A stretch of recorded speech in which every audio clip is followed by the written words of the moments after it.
Hello, spooky friends. This is Kitty, and tonight we're talking about John Llewellyn Moxey. You could be forgiven for not knowing his name. I didn't know it myself until I looked into something very special and personal to me, but more about that later.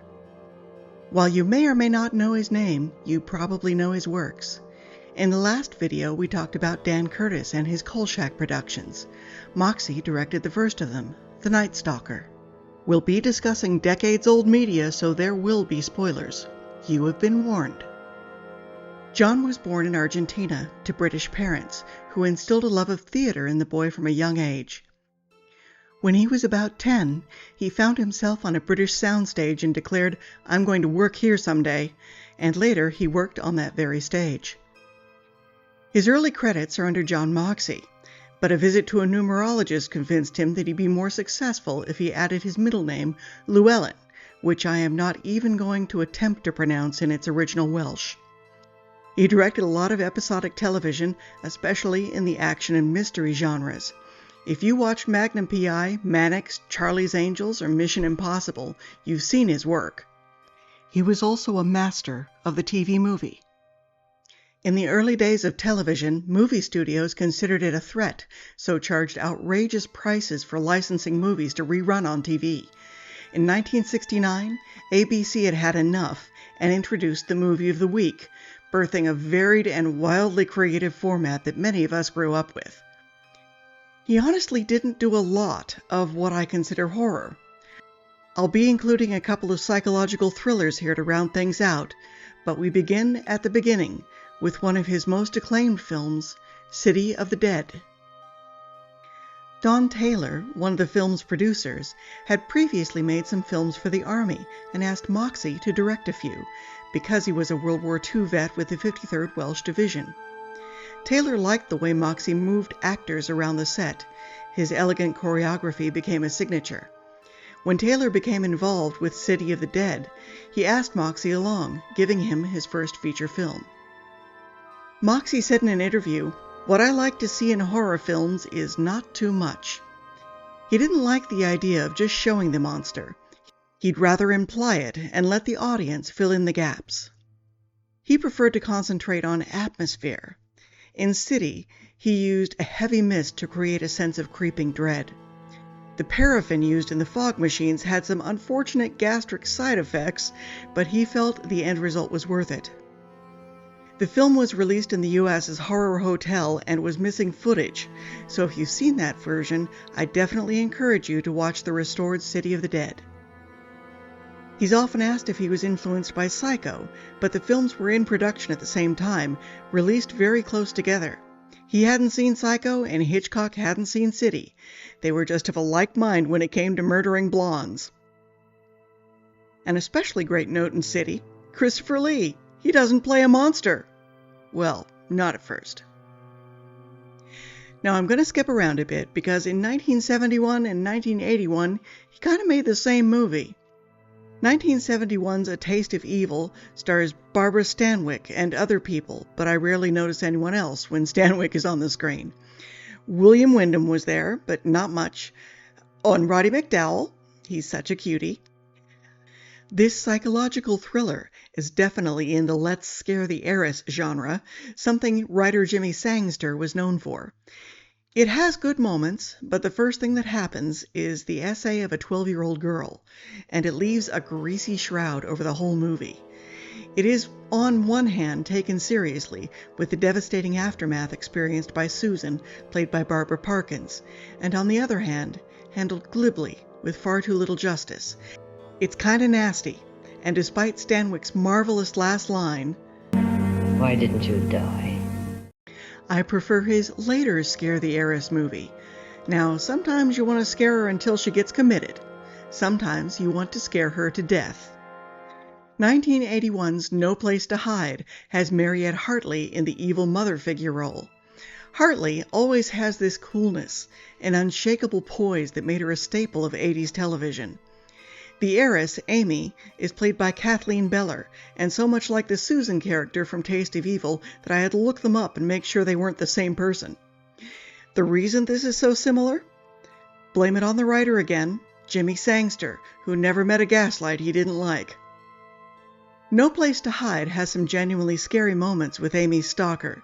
It's half thriller, half faux ghost story. It also has some good misdirection and a proper horror ending. While I have trouble remembering some of the points of Taste of Evil, No Place to Hide sticks pleasantly in my brain and make it a rewatch just for fun. No Place to Hide also has better spooky moments, and I prefer my moments spooky. Another psychological thriller was 1974's A Strange and Deadly Occurrence, in which I discover I have never known how to spell occurrence. The only reason I'm even mentioning it to you is, 1, I had to watch it, so you have to hear about it, and 2, I've added it to my canonical list of movies where the Gophers win. The best thing about the movie is the family dynamic, played with genuine affection and humor. Robert Stack is very Robert Stacky, but many of the side characters are overdone, and Darth Vader in the bushes kept making me laugh. I will say it occupies an interesting space in history, where actors are still getting classical vocal training, but the technology is improving, and more performances are becoming naturalistic. This is how we end up with a teenager who dresses like Marcia Brady and sounds like Judy Garland. It's jarring, but hey, Gophers are cute. While I'm at it, there's one more film you get to hear about just because I watched it, but this one's better. 1972's Home for the Holidays has a remarkable cast. Jessica Walter, Sally Field, Eleanor Parker, and Jill Hayworth are the 4 sisters. Julie effing Harris is the suspect wife, and Walter Brennan is the dying father, who was apparently kind of a bastard. The father, not Brennan. While you know who done it pretty much 10 minutes in, just watching these people act is such a joy.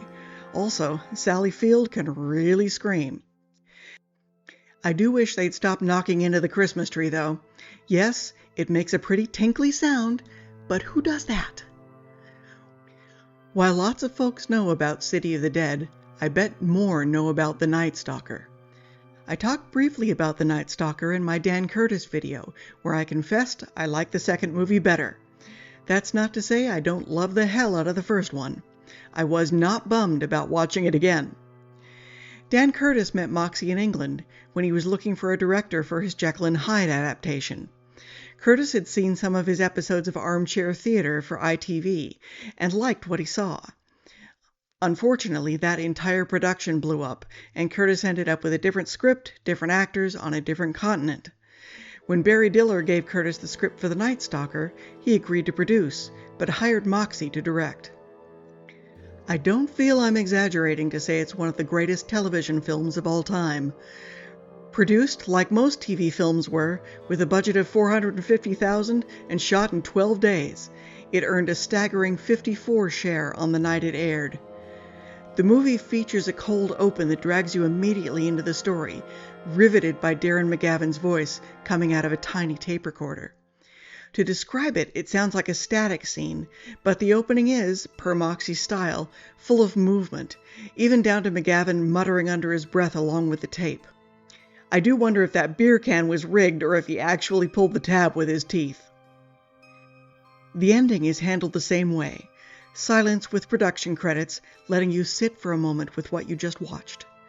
Bob Cobert's jazzy music slices in with actor credits afterwards. Now, I do have complaints. Vampires are, by their very nature, interesting villains, and this isn't the only time Moxey stumbles with one. They live a long time and see so much. And while Janos Skorzeny is given a slim background, he has not one single line. He only hisses and growls, and I think that's an opportunity wasted. Maybe Barry Atwater found it impossible to talk through the fangs. They were very fangy. There is also the ridiculous idea that everyone the vampire bites turns into a vampire. We'd all be vampires in less than a year. Those same problems plagued 1982's I, Desire, or Desire the Vampire. The one redeeming factor is Brad Dourif as a priest, of sorts. There's a strange sequence where the vampire is revealed to David Naughton that seems to last 5 minutes as Desire descends a staircase in an overly dramatic fashion. But again, though this vampire is said to be old, we learn little about her. Now, was this Moxey's fault? He didn't write the scripts, but he could make changes, and I think he did have the power to emphasize his villains a bit more. Now, before I talk about my last movie, I must briefly mention 1979's Sanctuary of Fear. I couldn't find it online anywhere, so I got on eBay and bought it on VHS. It had a priest. The cover looked scary. Alas, I did not look deeply enough into this movie before buying it. Turns out it was a pilot for an American adaptation of Father Brown by G.K. Chesterton. Barnard Hughes was good fun, and there were some nice moments, but the ending fell apart completely, with the final solution to the mystery having enough holes to trigger a tryptophobe. It bore little resemblance to the British series, and made fans of Chesterton big mad. Despite all this, because it's not available anywhere else, I have uploaded it to my Supplemental channel, OAS Movies, link in the description. In essence, John Llewellyn Moxey was a mystery director with a few forays into horror, and ran hot and cold, so why are we here? We are here, dear spooky friends, because of The House That Would Not Die. It is neither the best nor the worst movie, but it's special to me because it was the first horror movie I remember watching.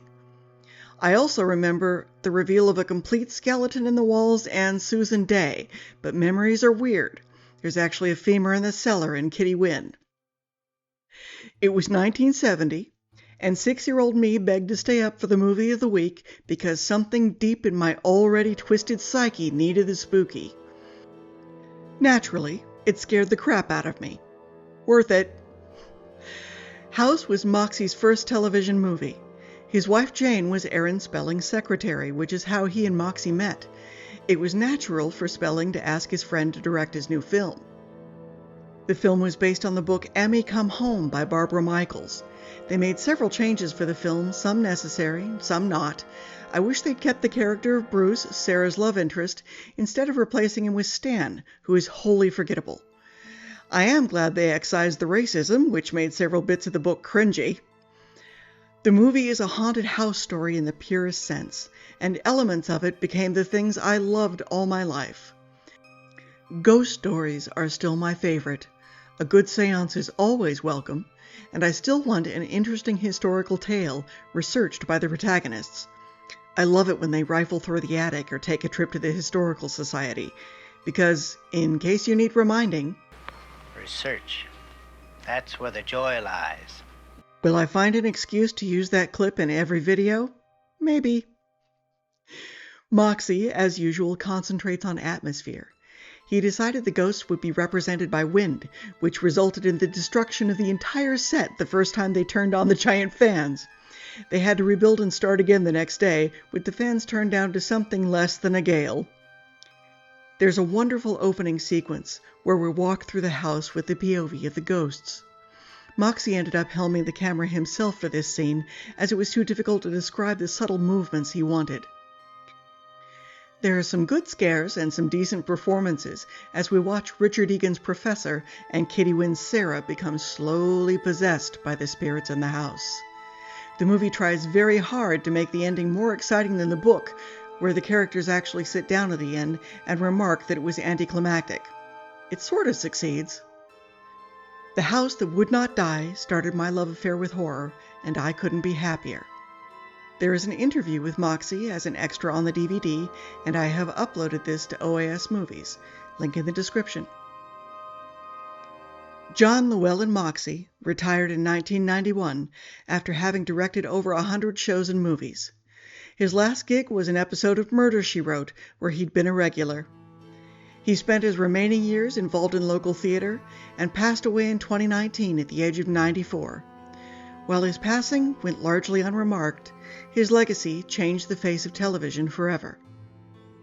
Special thanks to Eric Hillis of the Movie Waffler and Gary Loggins of Cracked Rear Viewer for their informative obituaries of Moxey. And thank you, spooky friends. I love you to death. Good night.